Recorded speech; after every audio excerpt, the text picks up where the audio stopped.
United Nations Climate Change Panel released the findings of its fifth report this week, calling global warming unequivocal, but failing to explain one inconvenient truth, that the Earth's temperatures have been flat for the last 15 years. Wall Street Journal columnist and deputy editor Brett Stevens joins us with more. So, Brett, how did the UN square this contradiction between what their models have been predicting and what has actually been happening for the last 15 years? Well, the first thing they did is they basically buried the lead, or buried the news. I mean, they said their 24-page summary report had alarmist conclusions at the beginning, and then you kind of go down to page 10 and you find this paragraph that says, well, there's this issue of the past 15 years, a pause in global warming. Of course, we don't know whether it will ever resume or not. So the globe had been warming by about 1 degree Celsius over the previous part of the century. Right, and then it seems to have essentially stopped. I mean, there's variability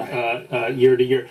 What they say with medium confidence is that some of the warming may be happening in the oceans, but they're not entirely sure.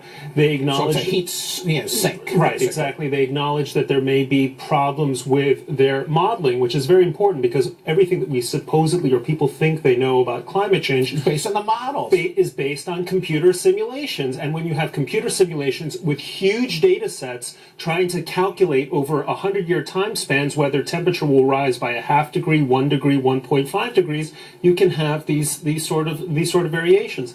So what they're essentially saying is there hasn't been the warming that we've expected, and we're not entirely sure why, but we think it's buried. The truth is out there, buried somewhere in the ocean. Couple theories. Right. There's like theories of sunspots, variability, and also water vapor in the atmosphere and so on. But the essence is they don't know. Isn't that?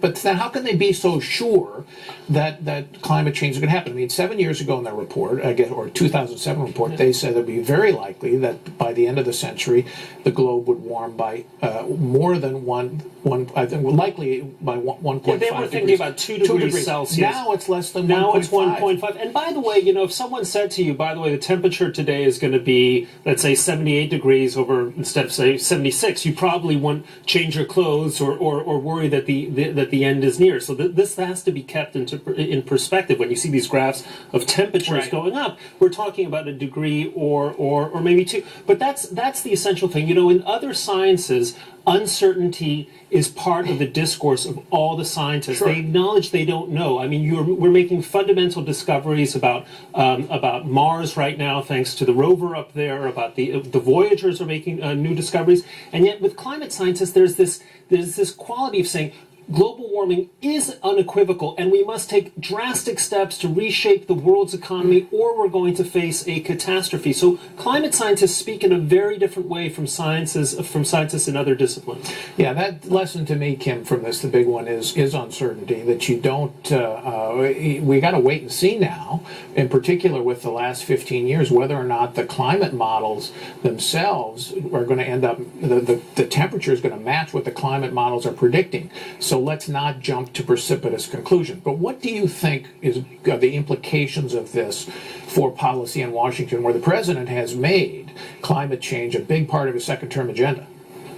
Well, this is exactly why they felt the need to bury the lead, because you've now got a president who has said that he is going to enforce a climate policy agenda via regulatory means.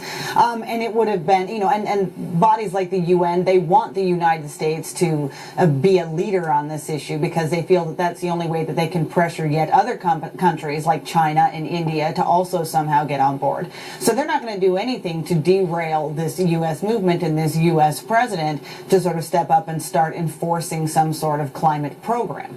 So go ahead, Brett. Well, I was going to say it's important, I think, for people to understand what a vehicle of convenience the climate issue has been for classic redistributionists who have always wanted a strong government, a regulatory state, high taxes, who have been averse to fossil fuels. This was true 50 years ago, before anyone was thinking about climate change. If the world is ending, we have to turn it all over to somebody to decide how to save it, as opposed to what the real insurance should be if the Earth is warming faster.